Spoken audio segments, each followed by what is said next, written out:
Lord హల్లెలూయా. దేవుడి నామానికి స్తోత్రాలు. మీ అందరికీ నా వందనాలు తెలియజేస్తున్నాను. ఈ దినం కొరకు దేవుడు సిద్ధపరిచినటువంటి మాటలు, ప్రియ సహోదరి సహోదరుడా, నీవు ఒక సొలొమోనులా అత్యధికమైనటువంటి జ్ఞానం నీకు ఇవ్వమని ప్రభువుని అడిగేటువంటి స్థితిలో నీవు ఉన్నట్లయితే దేవుడు నీతోనే మాట్లాడుతున్నాడు. ఒక పౌలు జీవితం ద్వారా అపోస్తులైన పౌలు దేవుని యొద్ద నుండి జ్ఞానం పొందు నిమిత్తం తన జీవితంలో ఏవి లాభం అనుకున్నాడో సమస్తమును నష్టంగా ఎంచుకున్నాడు.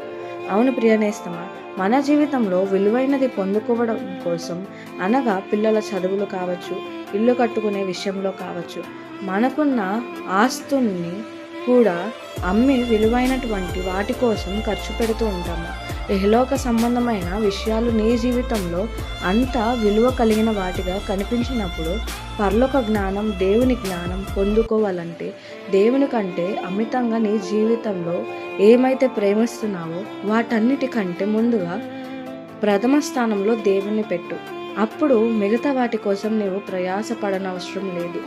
దేవునికి నీ జీవితంలో ప్రథమ స్థానం ఇచ్చినప్పుడు ఖచ్చితంగా నీ బాధ్యత ఆయనది, నీ భారాలన్నీ ఆయనవి.